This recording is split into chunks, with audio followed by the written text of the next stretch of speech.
Bonjour à tous. J'ai dans mon entourage une personne qui a été diagnostiquée comme autiste léger et j'aimerais faire l'analyse de son thème avec vous. Un autiste, de façon générale, est une personne qui vit repliée sur elle-même, qui vit dans sa bulle, qui a des problèmes de communication et de comportement, dont l'origine peut provenir d'un problème de développement cérébral ou d'un problème génétique ou bien encore d'un trauma. Ça, c'est expliqué d'une façon générale. Alors, trauma dans l'enfance ou dans la vie fétale, et moi je rajouterais trauma lié à l'incarnation. La personne peut refuser de s'incarner et donc elle reste dans son monde. Donc c'est une personne qui vit beaucoup dans le stress, qui a du mal à s'adapter au changement et qui est hypersensible. En ce qui nous concerne, je vais surtout regarder le phénomène de repli sur soi et celui de la fuite mentale. Si on vous demande de faire un thème pour savoir si la personne est autiste, il me semble que l'analyse doit venir en complément d'un diagnostic médical. L'analyse devrait surtout servir à découvrir l'origine de l'autisme ou bien confirmer qu'il y a bien un problème de comportement ou un souci mental. Donc ici, il s'agit d'un jeune homme de 24 ans qui est diagnostiqué comme légèrement autiste après bien des démarches auprès des enseignants qui ne voyaient rien d'anormal.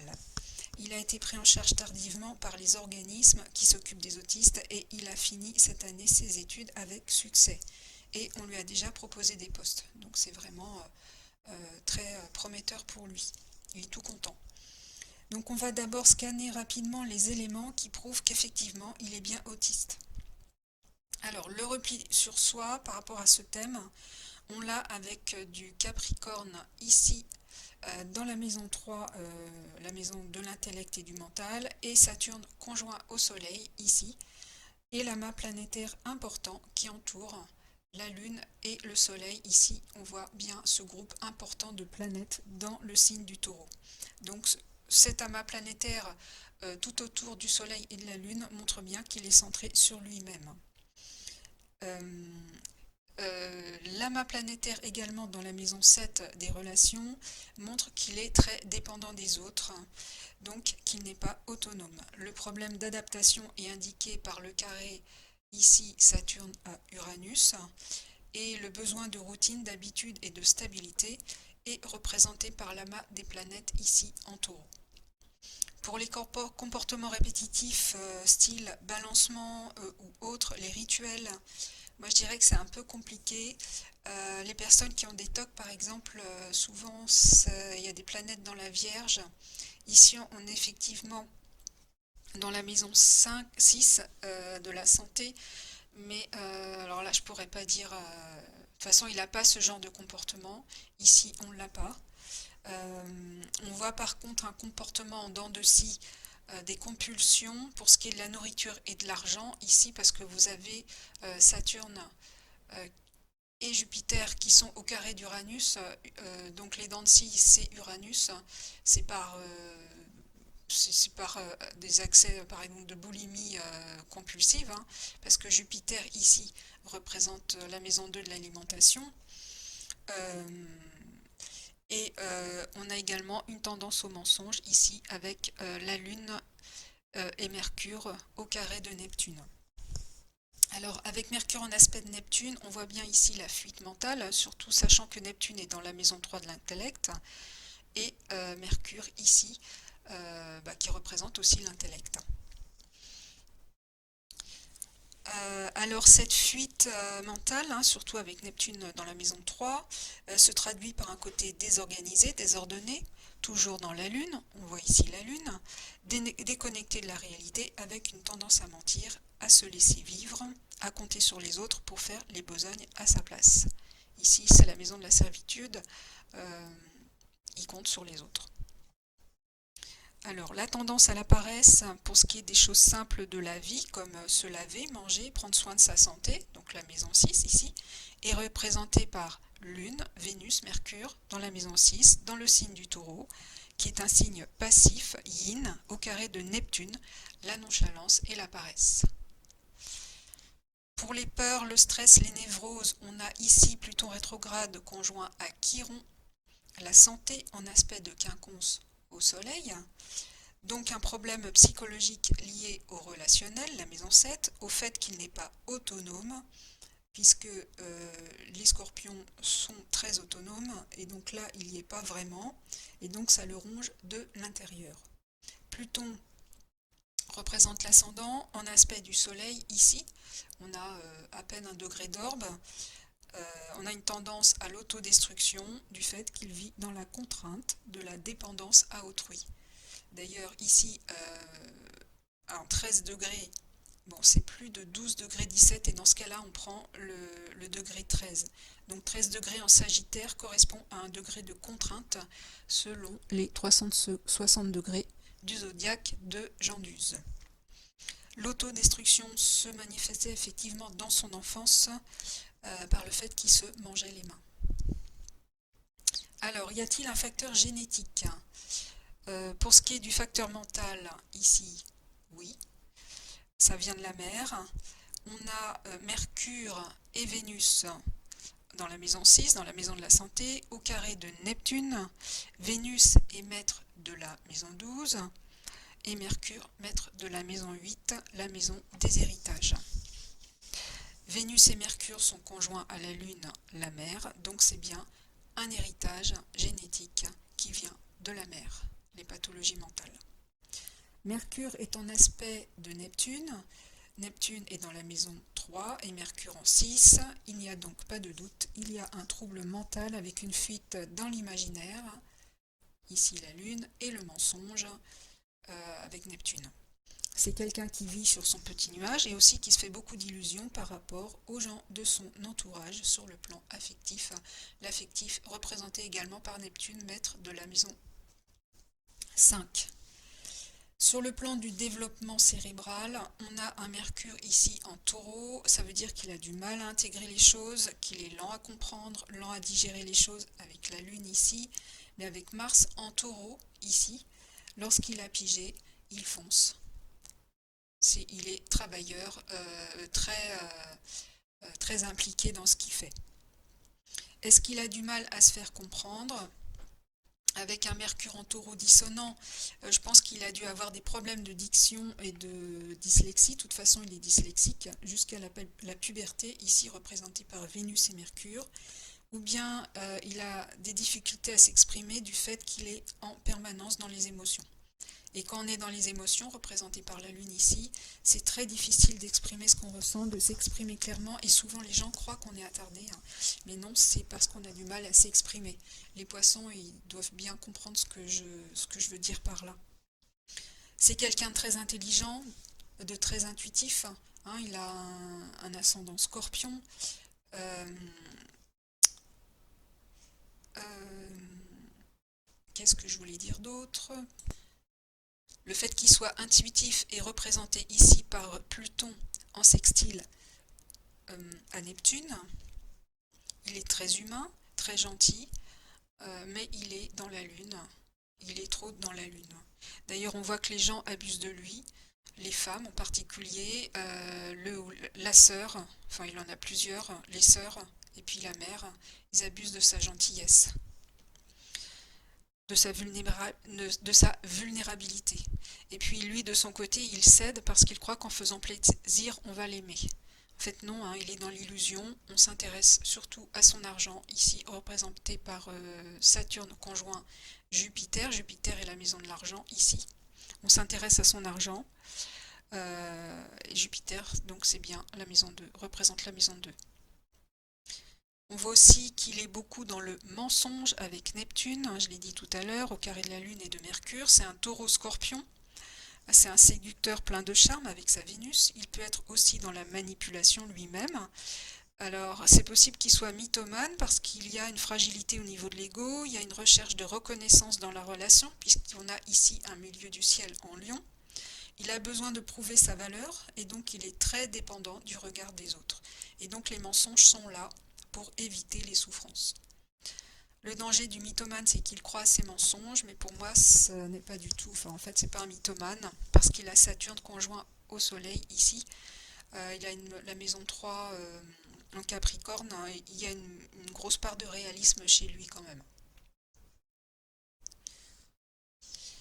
Alors, On dit que les personnes autistes ont une propension à se passionner pour un domaine particulier. Donc déjà ici avec du taureau et du scorpion, on sait qu'on a affaire à une personne entière, donc qui est engagée déjà au départ dans son être. C'est un passionné de nature. Il n'est pas fait pour se mentir à lui-même ni aux autres. D'ailleurs, avec son nœud nord ici en cancer, il lui est demandé d'exprimer qui il est vraiment et d'oser manifester sa sensibilité. C'est le travail qu'il doit faire dans cette vie-ci plutôt que de vouloir jouer au dur, montrer qu'il est fort, qu'il peut tout diriger et tout commander. Hein, là, ici, vous avez Saturne, Jupiter, Soleil et puis ici Mars, ce sont les planètes de pouvoir, également avec Pluton. Il est très impliqué dans les planètes de pouvoir, dans la manipulation de pouvoir. On voit que dans ses vies antérieures, représentées par Saturne, et puis ici vous avez la Lune noire, Chiron, le nœud sud ici en Capricorne, donc il a tout un passé par rapport à l'autorité. Euh, il aimait commander les gens, il aimait les manipuler, ici c'est les mémoires, la Lune. Les femmes surtout, et là il a tendance en fait à refaire instinctivement la même chose, mais c'est l'inverse qui se produit sans qu'il réagisse, car on voit dans le thème qu'il manque de feu et qu'il subit surtout. Alors effectivement il y a ce Pluton, mais vous voyez qu'il est rétrograde, donc s'il se bat par exemple ou s'il fait les choses, ça sera pas comme un lion, pas comme un bélier. Il va mettre du temps avant de se mettre en route. Hein, d'ailleurs, on a Mars en taureau. Il est lent à se mettre en route, mais quand il se met en route, ça y va, quoi.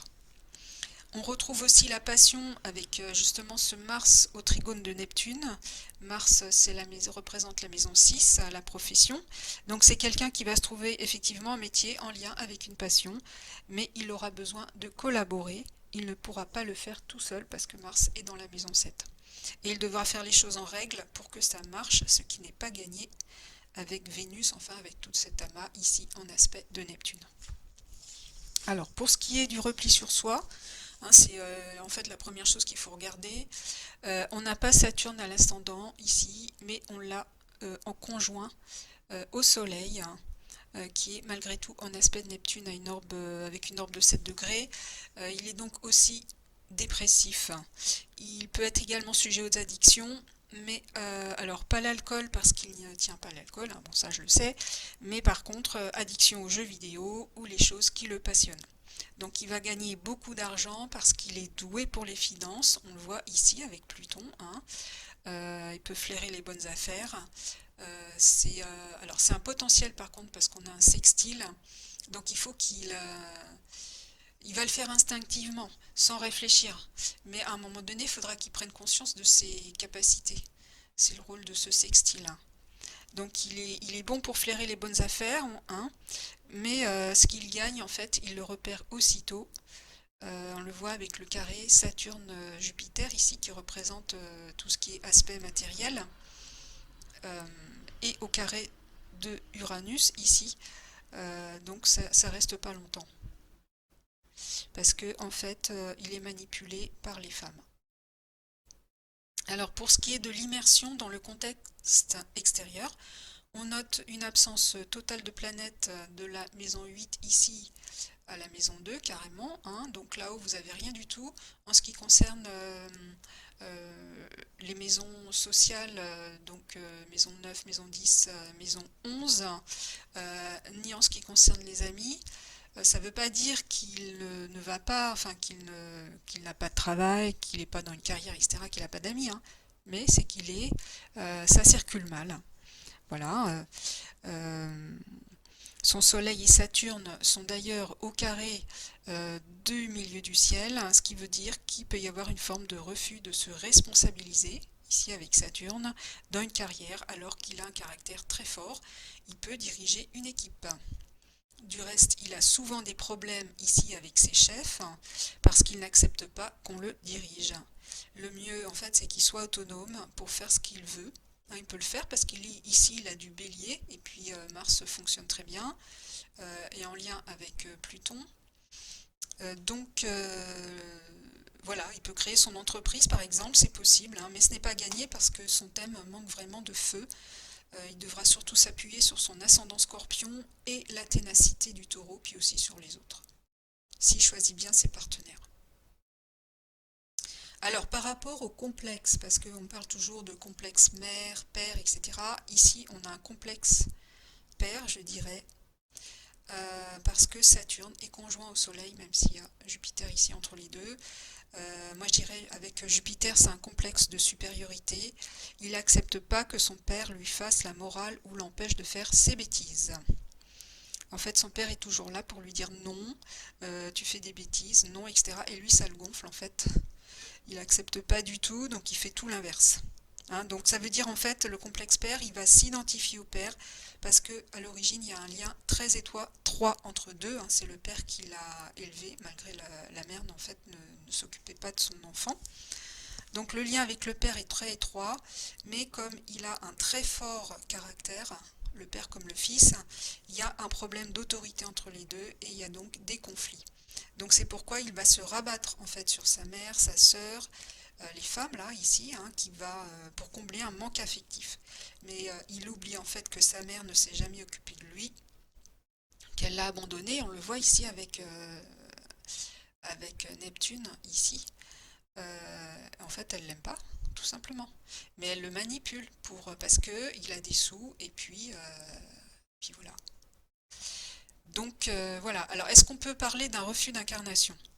Alors, il est dans la fuite mentale, ça c'est sûr. Hein, mais il a quand même ce Mars en Taureau ici, donc en aspect de Neptune. Donc c'est quelqu'un quelque part qui a un rêve à réaliser. Donc ça, c'est ça qui va le booster. Et en fait, à mon avis, c'est surtout la colère qui fait qu'il est autiste, parce qu'il n'est pas autonome. Et ça se passe au niveau de l'inconscient, et c'est ça en fait son problème. C'est la colère.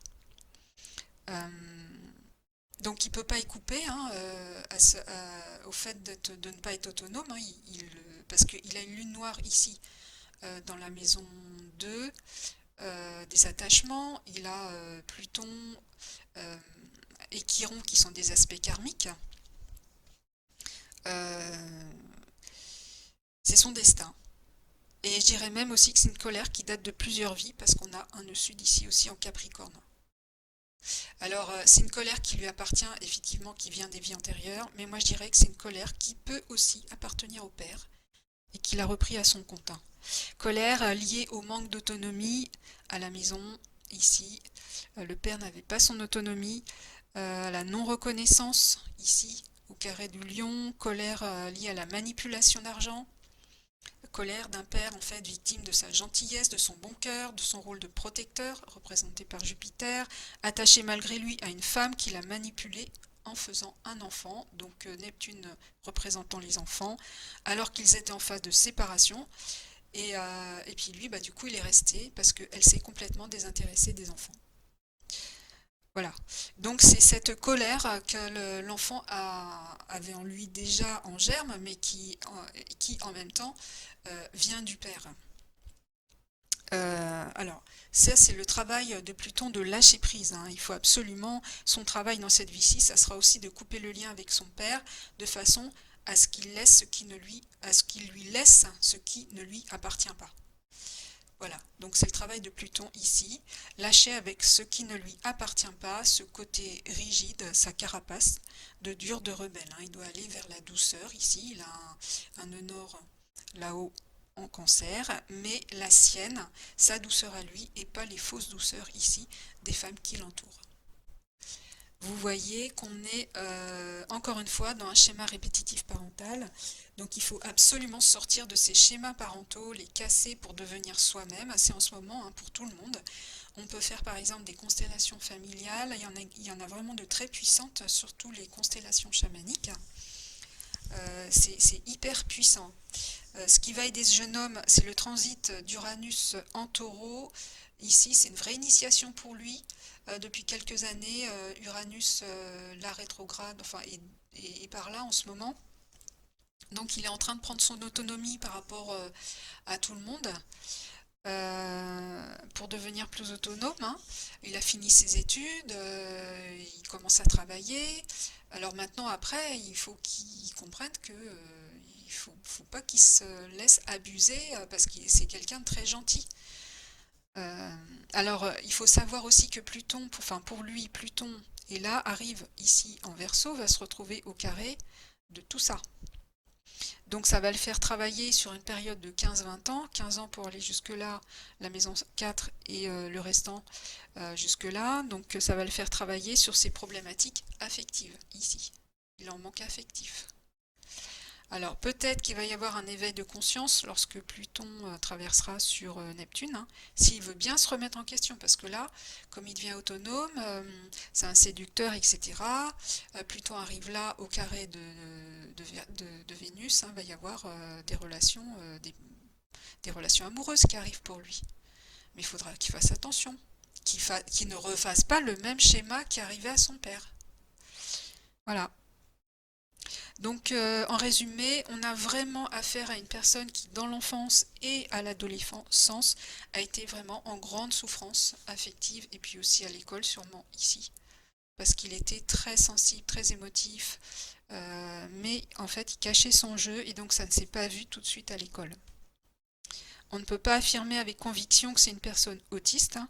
Cependant, on a bien le repli sur soi, les troubles mentaux d'origine génétique, les problèmes relationnels liés au comportement et liés aussi à l'hyperémotivité. On a la colère, la fuite dans le mental, le manque d'autonomie et le fait qu'il n'arrive pas à se maîtriser. On a vraiment tous ces éléments qui peuvent dire qu'il est autiste. Mais sans le diagnostic médical, moi je ne me risquerais pas à dire à la personne qui vient pour l'analyse du thème, voilà, votre enfant est comme ci, comme ça. Non, il ne faut pas faire ça. Voilà, eh bien, je vous souhaite une bonne journée. Je vous remercie de l'attention que vous portez à mon travail et à bientôt pour un nouveau thème. À bientôt.